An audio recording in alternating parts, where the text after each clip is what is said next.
For better or worse, it is time to close the book on the Gerard Gallant era of New York Rangers hockey. In today's episode, we're going to be discussing his biggest shortcomings as head coach of the New York Rangers and also his biggest accomplishments during what turned out to be obviously a very brief tenure, once again, as head coach of the New York Rangers. I'm also going to explain why this team, the New York Rangers, is one bad or one incorrect head coaching hiring away from this becoming known as the what could have been era of New York Ranger hockey. I'm going to explain what that means and a whole lot else in today's episode of Locked On New York Rangers.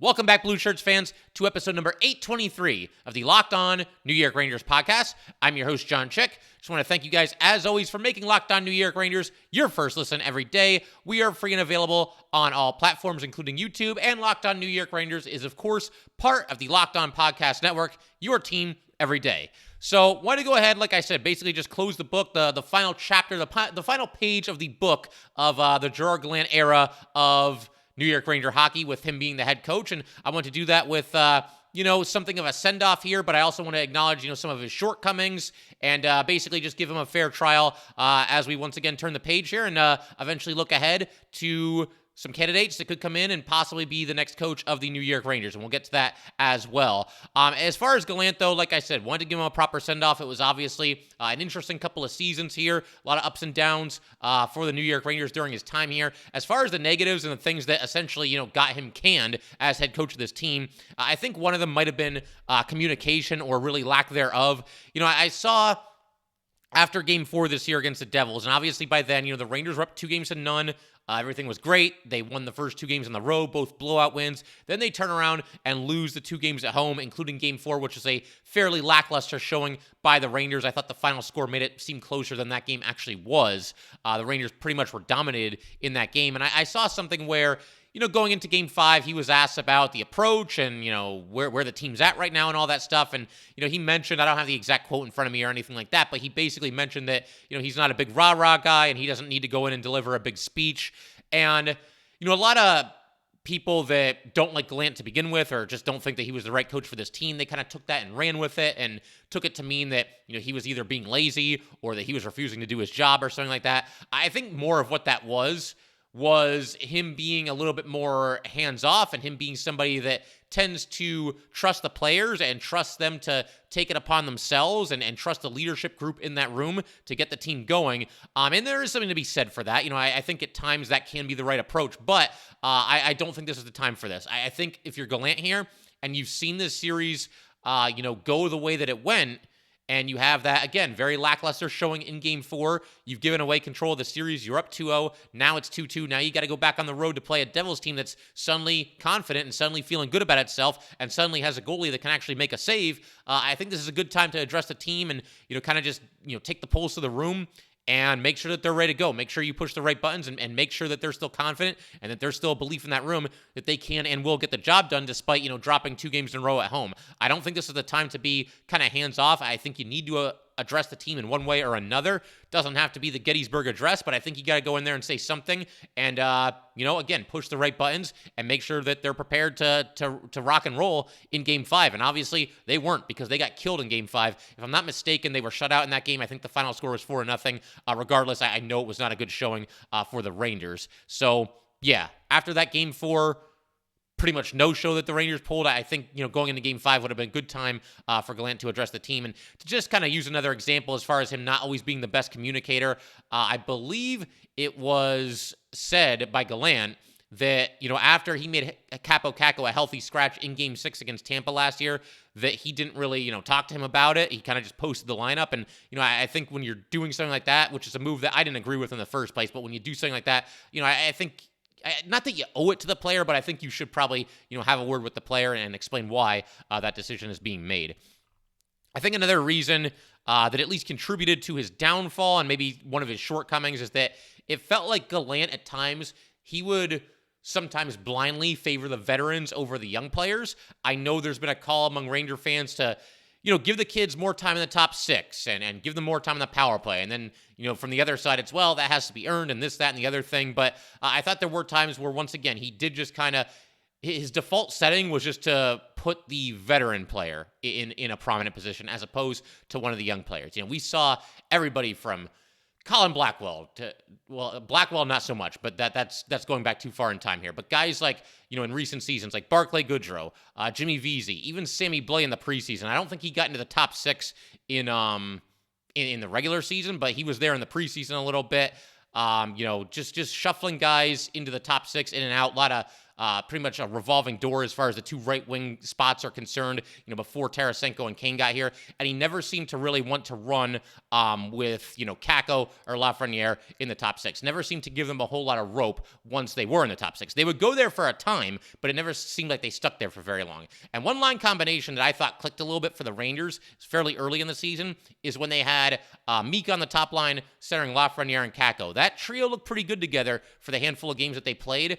Then they had a quiet game and a half, and the line was broken up, and I don't think they ever went back to that line combination the rest of the season. So, yeah, I think, again, favoring the vets over the young players and, maybe not seeing the big picture that you got to get those young guys going a little bit and put them in a role to succeed and, give them prominent positions on this team. I felt like it was just very, very difficult to get Gallant to give them, a whole lot of leash, Lafreniere and Kakko in the top 6, those 2 specifically.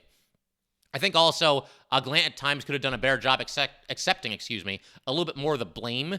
I thought he was good at never really throwing individual players under the bus, but there were times where the Rangers would have a lackluster performance, and he'd be asked about it after the game, and he would, have some pretty choice words as far as how his team performed in that game. And that's fine. I think from time to time, it's okay for a coach to say, you know what, that was garbage, and we need to be a heck of a lot better than that. But very rarely with Gerard Gallant, and you can say the same thing about David Quinn before him, neither one of them seemed to ever really bring it back to themselves and really say anything along the lines of, yeah, the team was really bad tonight, that effort is not going to cut it, and that falls on me. You rarely, maybe once in a while for both of them, but very rarely did you hear either Quinn or Gallant say that, throw it back on themselves, and take responsibility, at least publicly, for the team not performing well in a certain game or a certain stretch of games, whatever it might be. I feel like there could have been a little bit more of that from Gallant, where, once again, if the team wasn't up to the standards that this New York Ranger team has set the last couple of years, and they have a poor showing, okay, it's fine to once in a while, criticize your team's performance, but I think you also got to put that back on yourself. Do a little bit of a look in the mirror and say, it's my job to make sure these guys are motivated and they're ready to go at the start of every game and they're ready to play a full 60 minutes. So I think that probably hurt as well. And I'm also going to give an honorable mention here, because this is the one that everybody has been talking about, to the lack of in-game adjustments. It's funny because I see so many people, during the playoff series against the Devils, once it started to go south for the Rangers, and just in general, last year in the playoffs as well, but Ranger fans saying that Gallant, he never makes in-game adjustments. You go on Twitter, you go into the comment section on YouTube, whether it's for this podcast or really any New York Ranger-related video that you can find on YouTube right now, and the biggest criticism, the thing that everybody goes after him for, is the lack of in-game adjustments, specifically in the playoffs. For everybody that's been, crowing about that, the lack of in-game adjustments, I have yet to see a single suggestion as far as what these in-game adjustments should have been. If you notice that, go on Twitter right now and go find a bunch of comments where people are talking about Gallant not making in-game adjustments. There's a very, very good chance that that's all it says. It just says he doesn't make in-game adjustments. Very rarely can you find a comment on YouTube, on Twitter, any of their social media platforms, whatever it might be, where somebody actually has an idea as far as what these in-game adjustments should have been. Now, I agree. I think that is a little bit of a weakness for Gerard Gallant. I think at times it's a little bit overstated. The players have to play the game and they have to get the job done. As far as adjustments that I would have liked to see the Rangers make, specifically in the playoff series against the Devils, once it started to go south, I think that the Devils obviously tightened things up a little bit defensively. They took a little bit of what the Rangers were doing, playing what I was calling basically a modern-day trap, and, just making it really difficult on the Rangers to carry the puck into the attacking zone. And even when they did, a lot of times it would follow with a turnover or a player would be forced to the boards or whatever it might be. I would have liked to have seen maybe a little bit more dump and chase, as an adjustment to counteract the Devils' adjustment. You go to just dumping the puck into the zone, make the defenseman turn around, get in there on the forecheck, and just go to work, get the puck out from the boards, and, set up some offensive zone chances in that way. The Rangers never really went to that game. I mean, every team is going to dump the puck and chase it once in a while, but you didn't see that consistently from the Rangers. The Rangers just kept trying to gain the blue line, and it just didn't work. They ended up going east and west, or they were offside, or they turned the puck over, or, didn't get a good scoring opportunity out of it, whatever the case might have been. So I'd have liked to have seen a little bit of an adjustment there. I think also a better use of the timeout. I'm not sure if Gerard Gallant called it. They called at least one timeout. It was at the end of game 4. They were down 2-1. They were trying to set up, a play, obviously, to try to get the game tied there. Other than that, though, I'm not sure that the Rangers used their timeout in the entire series. And when you've got a situation where, game 5, that game went south in a heck of a hurry for the Rangers. Same thing in game 7. I think if you're not using that timeout there, I'm not really sure what you're saving it for. You call the timeout, you get a little bit of a reprieve, a little bit of a chance for the players to just mentally and physically kind of reset, catch their breath a little bit, and you say whatever needs to be said during the timeout. There's no sense in saving the timeout. I mean, it's nice to have it at the end of the game if you're down by a goal and you're trying to find the equalizer and you want to draw something up, but I think you've got to use that timeout in a better way before the game gets out of hand, which both games 5 and 7 did get out of hand, and that timeout never happened. Now, as far as other in-game adjustments, you guys let me know, because, and I'm not even saying this like in a snarky or a mean way or anything like that. I'm just saying what I've seen on social media, in the YouTube comment sections, et cetera, et cetera. Everybody is yelling about the lack of in-game adjustments, but very few, if anybody, is saying what those in-game adjustments should have been. And the ground rules here, you're not allowed to say anything about line combinations. I mean, you can say it if you want to, but I'm looking for something a little bit more substantial than that. Obviously, any coach can kind of juggle the lines, and we saw Gerard Gallant do that quite a bit this past season, more for my liking, more than there was. There was more of that for my liking.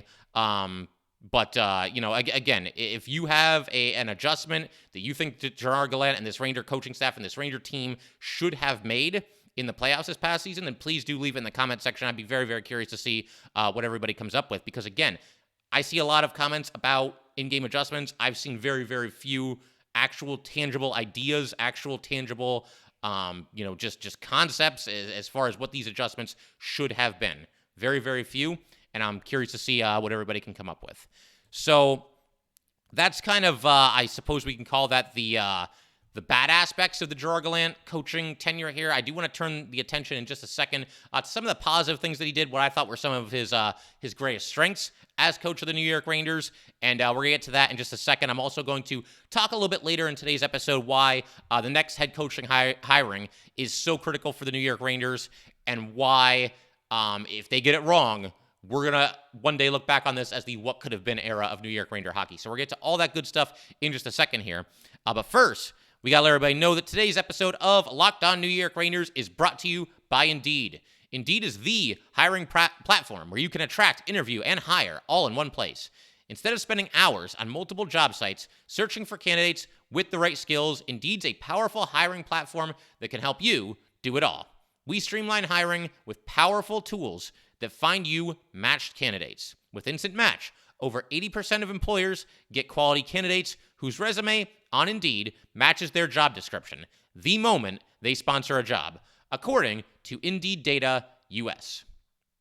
Even better, Indeed's the only job site where you only pay for applications that meet your must-have requirements. Indeed is an unbelievably powerful hiring platform, delivering 4 times more hires than all other job sites combined, according to Talent Nest 2019.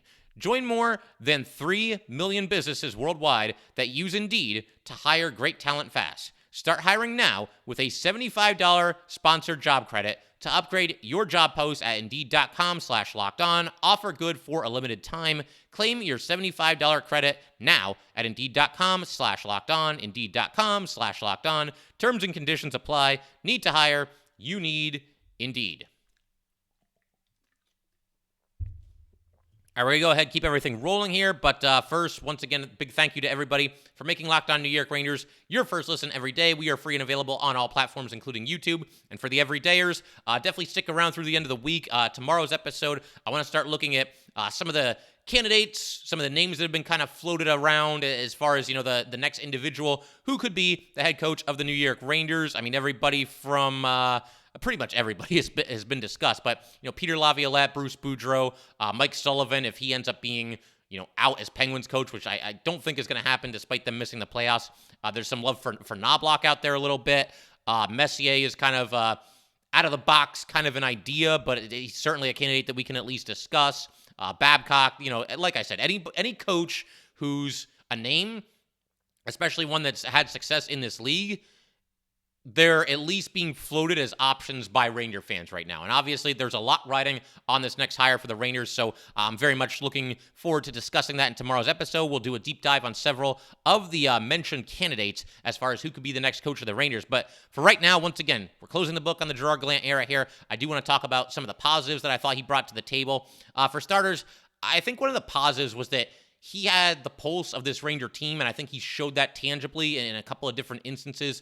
I think you look back to last year in the playoffs, this Ranger team faced elimination 5 total times in the first 2 rounds, and every single time they just refused to die. They refused to be eliminated. They came back from 3-1 against the Pittsburgh Penguins. They were also down 2-0 to the Canes, as well as 3-2 to the Canes, came back to win both those series in 7 games. And there's a lot of Ranger fans right now, and granted, this is not something that is, unjustified, but a lot of Ranger fans right now are after Gallant because, partially because they, in their last 2 playoff series, last year against Tampa, this year against New Jersey, were up 2-0 and did not close the deal, did not win the series, did not finish the job. That's fine if you want to, be upset with Gallant for that. And, there's some people that say that he choked. I mean, to me, the players are the ones playing the game, but hey, I mean, it is what it is. The bottom line is they were up 2-0 against both Tampa and New Jersey, did not finish the deal in either series.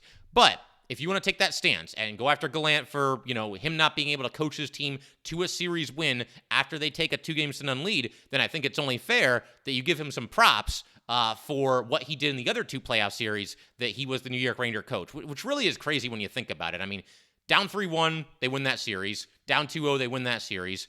Up 2-0, they lose that series, and up 2-0, they lose that series. Those are the 4 playoff series that Gallant presided over for the Rangers. But once again, I think you have to give some credit to Gallant presiding over a team that came back from 3-1 down against the Penguins. Many of those New York Ranger players were making their Stanley Cup playoff debut. Games 3 and 4 went south in a heck of a hurry against Pittsburgh. Igor Shesterkin got yanked out of both those games, and the Rangers obviously staged a pretty unbelievable comeback. I think it's the best 3-1 comeback in the history of sports. I really do, because the Rangers were down by 2 goals in games 5 and 6 of that series. They were down in game 7 by a goal with, just a couple of minutes to go. I think like 4 or 5 minutes left. They tie that game. They win it in overtime. So clearly, again, if there's blame to go to Gallant for not finishing off a series in which the Rangers lead 2-0, then there has to be some praise that goes to Gallant for a series in which the Rangers are down 3-1 and they come back and win it. And you could say the same thing to a little bit lesser of an extent against the Canes. They were down 2-0 as well as 3-2 in that series. But once again, the Rangers taking down, a great Canes team, a team that last year I think a lot of people had them possibly winning the Stanley Cup, and the Rangers rally out of a series hole and they get the job done there, and they do that with Gerard Gallant as their head coach. So I think just having the pulse of this team, another great example of Gallant doing that, I think was this year in Edmonton against the Oilers. They were down 3-0 after the first intermission, and Gallant, they were on like a 4 or 5 game winning streak at that time. Could have been very easy to just kind of be like, well, you know what, it's not our night. This winning streak can't last forever. Gerard Gallant goes into the locker room, tells his players, we are not losing this game. And lo and behold, the Rangers came back and they won it. And this is against the same Oilers team that the Rangers were leading 3-0 earlier in the season, and the Oilers rallied in the third period to come back and win that game. A disastrous loss for the Rangers there, but Gallant clearly, I would imagine, had not forgotten about that and wanted to make sure his players hadn't forgotten about that either, and wanted to make sure that they came out, put their best foot forward, and beat a team that, I think was certainly beatable in the Edmonton Oilers. The Rangers, despite being down 3-0, were not playing terribly in that game. I think Gallant recognized that and just wanted to make sure that they were going to keep going and keep playing the way they were playing, and lo and behold, they come back and get the win. I think also the way he handled the captaincy was good as well, as far as having the pulse of his team. Last year, I think a lot of people were looking for the Rangers to name a captain. I know that I was, and I thought for sure it was on the way. But then you look at it, and they go through the season without a captain, and it actually makes sense because you're the first-year head coach. You're just meeting a lot of these guys for the first time, and even the ones that you're not meeting for the first time, you're seeing how they all interact with each other and what the dynamic of the locker room is. So I think it made sense to not name a captain in his first year. But then this past season, he goes with Jacob Trouba, and I know a lot of Ranger fans, people kind of. They kind of go up and down as far as Jacob Trouba is concerned. He's one of the more polarizing Rangers. But Gallant recognized, and every player on the Rangers seems to believe that this is true, that Jacob Trouba, even before he was officially the captain, was kind of the unofficial captain, the leader of the locker room, the guy that, a lot of players gravitated to. And so I think Gallant, obviously, he read the room. He made the right decision. He gave the players what they wanted. Jacob Trouba was the captain. And, I think overall, Trouba did a pretty solid job as the captain this season. The playoff series maybe notwithstanding. But like I said, every player on the Rangers and the coaching staff, they all have a hand in what turned out to be, a really rough showing in the playoffs against the Devils there. I think another thing that Gallant did well was got some career years out of a lot of different players on his team.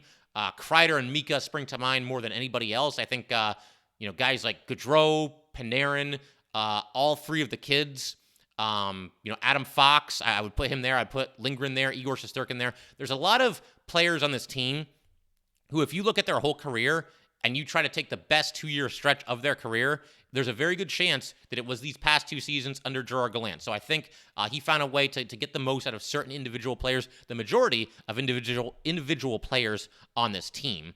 I think another strength of Gallant is, you just look at the bare basic black and white results here that the Rangers got with him as their head coach. The biggest strength that Gallant seems to have as a coach, whether it's with the Rangers or either of his 2 previous stops. We're not going to count Columbus because, obviously nobody really ever seems to win there. But between Florida and Vegas and then the Rangers, Gallant's specialty seems to be coming in and getting instant results and getting an instant turnaround. He got the instant turnaround with the Panthers. With the Knights, you can't really call it a turnaround, but they were an expansion team. It was a team made up of, castaways from the expansion draft, and he takes them to the finals in his first year. And then, of course, with the Rangers, getting into the Eastern Conference final in his first year here. So it seems like when he initially gets to a team, instant success follows. The problem is it just seems to fizzle out kind of quickly, and he just never lasts very long with a team. With his previous 3 teams, it was just 3 seasons. And now with the Rangers, of course, only 2 seasons. So the instant success for Gallant and the fact that the Rangers went from, being mired in a rebuild and having some uncertainty about the long-term future of the team, they go from that to instantly turning into a Stanley Cup contender. I think you got to give him props for that. I don't think that any coach on this planet could just walk in there and do what he did, especially in his first season with the Rangers. And one other thing that I've noticed over the 2 years with Gallant is it seems like the Rangers seem to respond well to a loss, specifically one that maybe is a little bit lackluster. They don't put their best foot forward, or maybe it was a little bit of a hard luck loss. It seems like the Rangers over these past 2 years have often been at their best when they are following a disappointing performance. They don't let it snowball. His first season as coach of the Rangers didn't have a 4-game losing streak the entire season until the final 4 games of the season in the conference finals against Tampa Bay. So I think the way that they responded to adversity and responded to losses, I think Gallant deserves some credit for pushing the right buttons and making sure that they know that if they have a bad performance, a bad game, okay, it happens, but this isn't going to fly. You got to get it right in the next game. And I think that's usually what we saw from this Ranger team. The only stretch that was kind of an exception to that rule was in the fall of this season when the Rangers just were playing uninspired hockey and just looked flat every night. They looked slow every night. That kind of turned around after the Jacob Trouba helmet throw there. But yeah, for the most part, I think mostly this Ranger team, when they got knocked down, they would get back up. And I think that's a credit to Gallant and the coaching staff as well. I'll keep everything rolling in just a second here. Going to have a couple of final thoughts on the Gerard Gallant era of New York Ranger hockey. And like I said, I'm also going to talk about why this next head coaching decision is more important. It's impossible to overstate how important it is. And we're going to do all that good stuff in just a second. All right, so a couple of final thoughts here as far as the Gerard Gallant coaching era. I'm very appreciative for what has happened to the Rangers over these past couple of seasons here. I know that the series performance against the Devils obviously leaves a sour taste in the mouths of a lot of fans right now, and understandably so. I totally understand that. But it has been a lot of fun watching this team go from being, stuck in a rebuild and, a little bit of uncertainty even during the rebuild. And are they doing the right things? Are they, making the right draft picks? Are they making the right moves? Are they bringing the right kind of players? And you go from that to, once again, being just 2 wins away from competing for a Stanley Cup last season. And, the early exit this year was certainly rough. They had the 9th best record in the NHL, though. It was a solid season overall, and I think mostly over these past 2 years, there have been a lot more good moments, a lot more, obviously, wins than losses, and I think that, Ranger fans, I'm hoping that they can at least be somewhat appreciative of that. The playoff run last year, I've said this before, it's one of my favorite seasons ever as a fan of the New York Rangers. It's one of my favorite seasons ever of any team that I root for. It was just a blast to see this team arrive ahead of schedule and take the league by storm, really surprise a lot of people. Completing that 3-1 comeback against the Penguins was just absolutely beautiful. And Gerard Gallant was the head coach for, all of that. So, I hope that people will still have at least some fond memories of last season, even though they didn't end up winning a championship or anything like that. And that's kind of going to lead me into the next thing that I want to talk about. The Rangers didn't win a championship this year. They were built to win a championship. They made moves at the trade deadline that would suggest that this team is all in to win a championship. And instead, they don't get out of the first round. And they don't get out of the first round despite leading 2-0 with a couple of blowout wins. And it just felt like the sword was probably going to fall on Gerard Gallant if the Rangers didn't get out of the first round. It's somewhat understandable. Again, if it were up to me, I think Gallant would still be back here for a third season. I think he had a strong enough track record with the Rangers. But I will say, and a couple of you guys have pointed this out as well, in the YouTube comment section, DMing me, emailing me, whatever it might be, if the players are no longer following the head coach, if they're no longer buying into the message, then it probably is time to make a change. And as I mentioned in yesterday's episode, the Rangers players, they need to buy into whatever the next coach is selling. Because again, the Rangers didn't really seem to like David Quinn. They didn't really seem to go to bat for Gerard Gallant at the end of the season here. So they better buy into whatever this next coach is selling here. Because you know what? 3 strikes and you're out. If they can't get on board with this next coach and they can't buy into his message, and they don't want to go out there and work a little bit harder than they did in the playoff series this year against the Devils, then I think at a certain point, you stop blaming the coach and you start looking at the players. And that's what's on the line for the Ranger players next year. Their reputations are on the line. They have to go out there and do everything they can to bust their tails and work hard for whoever the next coach might end up being for the Rangers. But that leads me into my next point here, because we are turning the page. We are moving into a new era of Ranger hockey, so to speak. We're going to have a new coach. So, again, as I mentioned in the intro, the Rangers right now, they got to be careful. They have to get this right as far as who the next head coach of this team is going to be, because as I mentioned, they are one bad head coaching hiring away from this turning into the what could have been era of Ranger hockey. And we're not there yet. This is still a young team, despite what some people might have you believe. It's funny because, last year, people that don't like the Rangers, they watched them go to the conference final, and I'm sure that didn't make them happy. Penguin fans were absolutely seething with every playoff win that the Rangers had last year, which is pretty funny.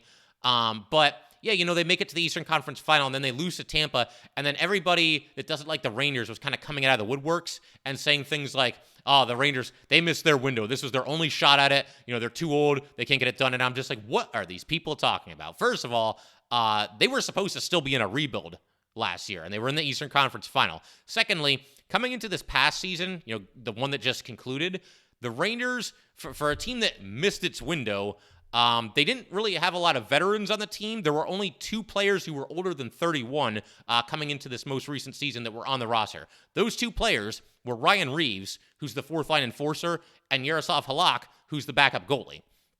And even right now, and this is something that we briefly discussed in yesterday's episode, the Rangers are not an old team, not even by a long shot, not even close. The Rangers going into next season, they only have 4 players on the roster who are 30 or older. And Chris Kreider is the oldest, and he's only 32. So this is not an aging team. This is not a team that has missed its window. There's still a lot of talent there. I think the window is certainly still open. But what is becoming an issue for this team right now is the cap space, because they are going to be forced this offseason and probably in offseasons to come to make some difficult decisions. I would imagine that, going into this next season, and forget about the UFAs right now, because I think it's going to be tough to re-sign any of them. I'm talking about players that are under contract. The Rangers are probably going to have to trade somebody that they'd rather not trade. And I don't know if that's going to be Barclay Goodrow. He seems to be the most likely candidate given his cap hit. Do they do something kind of out of left field, kind of surprising? Do you trade one of the kids, either Lafreniere or Kakko? I don't think they'll do that, but I can't completely rule it out either. Bottom line, the Rangers are going to have to move on from at least one player this offseason, I would think. They probably don't want to move on from. So that is becoming something of an issue. And, we'll see what happens there. But, whoever coaches this team, whoever the next coach is basically going to have to hit the ground running, get everybody to buy in, push the right buttons, help this team reach its full potential in a short span of time. Because if the Rangers, say the Rangers pick a new head coach and he comes in and it just doesn't click. And the Rangers either miss the playoffs next year, or maybe they make the playoffs, but, they go out in the first round, or maybe the second round, they go out with a whimper in the second round. They lose in like 5 games to the Canes or something along those lines.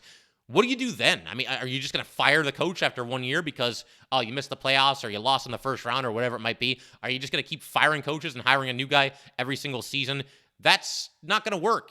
Sooner or later, you got to stick with one guy, and you got to say, this is our guy, and he's got to take us to the promised land. If you just keep firing one coach 1 year from 1 year to the next, you're just spinning your wheels at a certain point. So the Rangers, look, there is still time. This core group of players still has at least a couple of seasons here, still has a couple of opportunities here to win a Stanley Cup championship. The team is still young, as I just got done discussing. The window is still open, but there is some urgency now.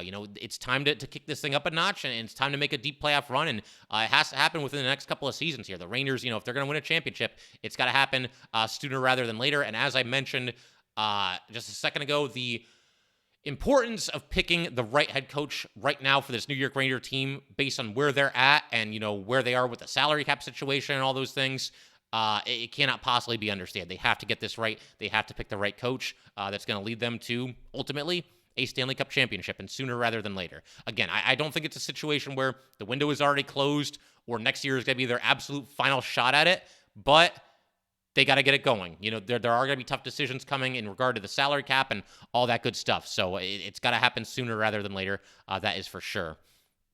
I just wanted to also mention the Hartford Wolfpack. We're going to be turning our attention to them a little bit in some future episodes. Tomorrow's episode for the Everydayers, we're going to go ahead and discuss a couple of the different candidates to be the next head coach of the New York Rangers. And then on Thursday, that's actually going to be game 1 of the Wolfpack's best-of-5 series against the Hershey Bears. So I want to spend Thursday's episode talking a little bit about the Wolfpack and how they got here and what to expect in the next round. And like I said, the farther that Hartford goes in the AHL playoffs, the more time that we're going to spend talking about them. It's been a fun run for them so far, and like I said, we're certainly not going to ignore that. There are some Ranger prospects there that are making an impact, and we will, like I said, spend more and more time about the Wolfpack the deeper that they go into the playoffs here. But that will do it for today, guys. Once again, if you'd like to get in touch with this podcast, please send an email to lockedonnyrangers@gmail.com. Once again, that is lockedonnyrangers@gmail.com. And definitely give us a follow on Twitter as well, @LO_NY_Rangers. Once again, that's @LO_NY_Rangers. And definitely subscribe to Locked On New York Rangers YouTube channel. Thanks again, guys. I'll see you next time.